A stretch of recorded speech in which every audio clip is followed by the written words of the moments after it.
여러분 안녕하십니까? 이 시간에는 마태복음 11장 말씀 중심으로 드리겠습니다. 16절과 17절의 말씀을 보면 이 세대를 무엇으로 비유할까? 비유하건대 아이들이 장터에 앉아 제 동물을 불러 이르되 우리가 너희를 향하여 피리를 불어도 너희가 춤추지 않고 우리가 슬피 울어도 너희가 가슴을 치지 아니하였다 함과 같도다. 성경을 보면은 영적인 존재인 사람에게 생명이 하나님이라고 말씀하셨어요. 하나님이 생명이라고 말씀하셨죠? 그러면은 생명이신 하나님이 그 사람에게 있는 사람은 생명이 있는 사람은 살아있는 사람이라고 말하고요. 그 생명이 없는 사람은 죽은 사람이라고 말합니다. 그렇죠? 예. 생명이 떠나서 그건 죽었다는 뜻입니다. 영적인 존재로서, 영적인 존재는 영원히 사는 존재거든요. 영적인 존재로서 죽은 자는 누군가 하면은 생명이 없는 자가 죽은 자예요. 하나님이 없는 자는 영적으로 죽은 자예요. 영적으로 죽었기 때문에 하나님에 대한 반응이 전혀 일어나지 않습니다. 반대로 죄에 대해서는 반응이 잘 일어납니다. 죄는 사망케 하는 것이거든요. 죄는 사망이에요. 사망이에요. 오늘날 사람들이 살고 있지만은 영적인 존재로서 죽음으로 살고 있습니다. 대부분. 왜? 생명이신 하나님이 없으니까. 하나님이 생명입니다. 여러분 꼭 아셔야 돼요. 성경 구절은 잘 아시죠? 나는 길이요 진리요 생명이다. 아시죠? 그런데 실제적으로 여러분 그 생명이신 주님이 계시는 사람은 살아있는 사람이에요. 그 생명이신 주님이 없는 사람은 죽은 자예요. 살았다 죽었다 무엇으로 기준해서 판단합니까? 생명이 있으면 살아있는 것이죠. 그렇죠? 생명이 없으면 죽은 자입니다. 죽은 자는 죽음에서 사는 거예요. 그러면 영적인 존재는 그 존재 자체가 죽질 않기 때문에 영원히 사는데 그 죽음에서 산다는 것이 뭐예요? 죄에서 나오는 죽음의 생각에 빠져서 사는 거예요. 그것이 죽음으로 사는 것입니다. 영원한 죽음이라고 기록되어 있어요. 영원한 죽음. 네. 영생, 영원한 생명의 삶을 사는 자가 있는가 하면은 영원한 죽음에서 사는 사람이 있고 그렇게 나누어집니다. 여러분이 예수 그리스도를 모시고 산다면은 죽은 자가 아니에요. 왜? 예수 그리스도가 생명이니까 살아있는 자입니다. 그러면 살아있는 자는 반응이 일어나지요. 누구에 대해서? 하나님에 대해서 반응이 일어나요. 피리를 불면은 춤을 추게 돼 있고 슬피 울면은 함께 곡하게 되어 있듯이 하나님에 대한 말씀을 들으면은 마음이 움직여요. 마음이 반응을 일으킵니다. 그런데 죽은 자는 전혀 반응이 일어나지 않습니다. 그런데 어떠한 반응은 잘 일어나냐? 죽음에 대해서는 반응이 잘 일어나요. 불행이죠, 여러분? 걱정, 근심, 두려움, 분노. 이거 다 죽음이에요, 죽음.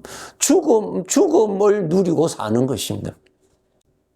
이제 우리 성도들, 주님을 영접하고, 주님 영접입니다. 꼭. 주님이 생명이니까 생명이 실제로 나에게 계셔야 살아있는 자고, 성경적으로 지식은 가지고 있는데, 그 생명이신 주님을 내가 모시고 있지 않다면 생명이 없는 자예요. 죽은 자예요. 생명의 지식이 생명이 있는 것이 아니고 생명 자체가 나에게 있어야 살아있는 자거든요. 그래서 반드시 예수님을 영접을 해야, 예수님을 모시고 있어야 살아있는 자입니다. 하나님이 보실 때 영원히 사는 자로 지원받은 사람들 두 종류로 나누어지죠. 살아있는 자, 죽은 자로 나누어집니다. 그래서 나 자신이 나는 살아있는지 죽어 있는지 스스로 아셔야 됩니다. 요한복음 3장 16절의 말씀, 너무나 잘 아는 말씀이죠. 누구든지 예수 그리스도를 믿으면 멸망치 않고 무엇을 얻는다 그랬어요? 생명을 얻는단 말이에요. 생명을 얻는다는 말이에요. 생명. 그 생명을 얻은 자는 살아있는 자요. 생명을 얻지 못한 자는 죽은 자요. 죽은 자. 자, 생명, 예수 그리스도를 영접하여서 이제 생명은 있어요. 살았어요. 그런데 피리를 불어도 그렇게 반응이 잘 일어나지 않아요. 반응은 조금 일어난다 합시다. 슬피 울어도 가슴이 조금 움직이고 별로 움직이지 않는다는 것입니다. 뭐예요? 매우 영적으로 약한 존재다는 것입니다. 영적으로 무엇이 그렇게 약하게 합니까? 죄. 죄는 죽음이거든요. 그래서 구원은 받았지만은 나를 죽이는 죄를 가까이 하면은 내 심령이 죽어요. 죽는다는 말은 생명에 대해서 반응이 아주 무뎌요. 반응이 잘 일어나지를 않아요. 영적으로 아주 약한 자입니다. 그런 자는 몸이 약하면은 병치레 하듯이 몸이 약하면은 사망의 생각에 눌려서 매여서 끌려다니고 거기에 빠지고 그렇게 영적으로 투병생활을 하는 것입니다. 여기 20절에 보면 권능을 가장 많이 행하신 고을들이 회개하지 아니하더라. 예수님께서 권능을 통해서 병자들을 고치시고 소경의 눈을 열게 해주시고 안진뱅이를 일으키시는 그런 것을 보고도 주님께로 돌아오지 않더라 이 말이죠. 주님하고 멀리 있다는 거예요. 돌아오지 않더라 이 말이에요. 건강하게 살아야 됩니다. 첫째로 내가 죽었는지 내가 살았는지 확인하셔야 되고, 두 번째로는 살았는데 건강한지 나약한 상황에서 병으로 고생하는지 스스로 파악하셔야 됩니다. 하나님을 가까이 하면 건강해집니다. 생명을 가까이 하면 건강해지죠. 그런데 죽음인 죄를 가까이 하면 건강을 잃어버립니다. 하나님의 자녀로서 건강하게 살아야 아버지가 주신 많은 은혜들을 즐기고 누리고 위로 하나님께 영광을 돌리고 이웃에게 덕과 유익을 끼치고 자기는 하나님의 은혜에 부유하게 누리고 살아갈 수가 있습니다. 그런데 구원은 받았는데 건강하지 아니하면 이런 병 저런 병으로 고생할 수밖에 없습니다. 오늘날 사람들이 육체의 건강에 대해서는 다 관심을 가집니다. 예, 가져야죠. 그건 당연해요.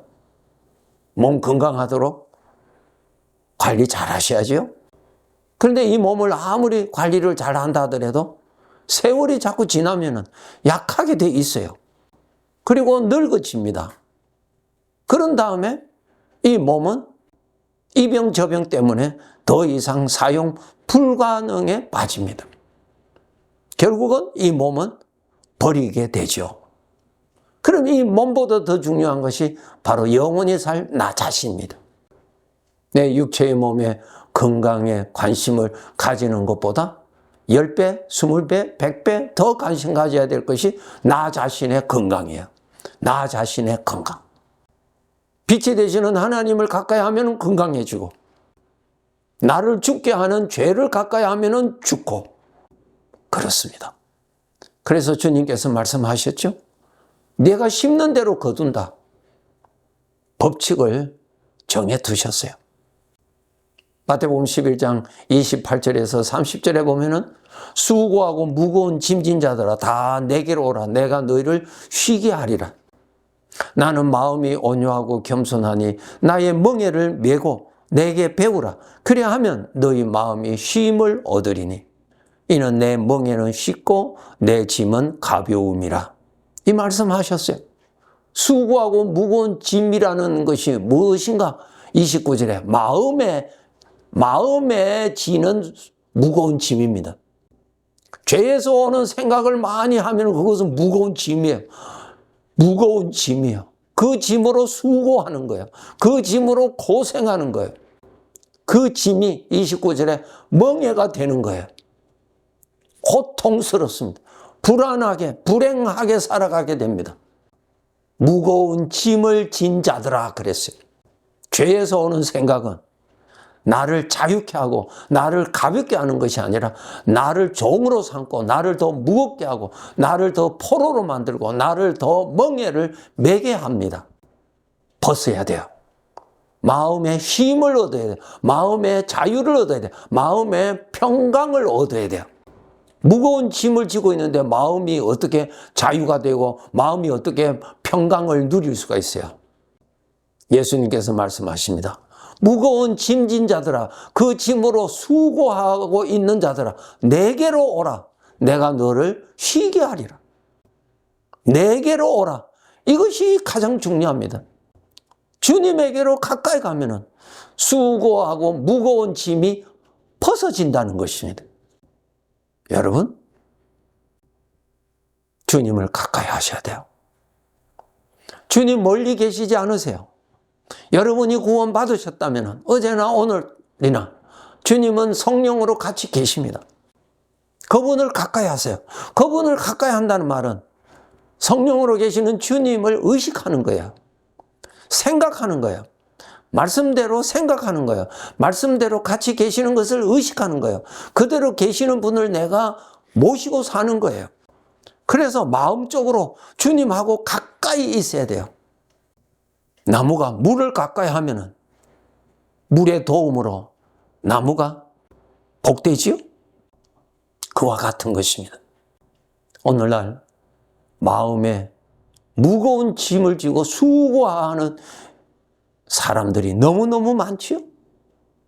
주님은 오늘도 외치십니다. 수고하고 무거운 짐진 자들아 모두 내게로 오라. 내가 너희를 쉬게 하리라. 마음이 쉼을 얻도록 해주리라. 무거운 짐에서 벗어나도록 해주겠다는 것입니다. 주님과 가까이 하세요. 정기적으로 항상 하나님의 말씀을 읽으시면서 주님과 함께 하세요. 이스라엘 백성들이 광야 생활할 때 하나님이 함께 계시다는 것을 보여주신 증거가 있었는데 구름이었어요. 구름 기둥과 불 기둥이 성막 위에 항상 있었어요. 이스라엘 백성들은 눈으로 낮이나 밤이나 볼 수 있도록 있었어요. 그것 보고 구름이라고 생각하는 것이 아니라 그것 보고 하나님이 함께 계시다는 것을 바르게 알도록 증거로 구름 기둥을 두신 것처럼 오늘 이 나그네의 삶에 나에게도 주님이 함께 계시다는 것을 증거로 보여주시는 것이 있는데 바로 성경 말씀이에요. 주님이 하신 말씀이에요. 그 말씀을 읽으면 주님이 함께 계시는 것이 또 생각나고 주님이 함께 계시는 것이 또 믿어지고 그렇습니다. 그래서 말씀을 읽어야 말씀하시는 하나님을 의식할 수 있고 말씀을 읽어야 말씀대로 하나님이 동행하시는 것을 알고 동행하시는 그분을 잊지 아니하고 함께 살려고 노력하게 되는 것입니다. 건강하게 살기를 우리는 다 원하죠?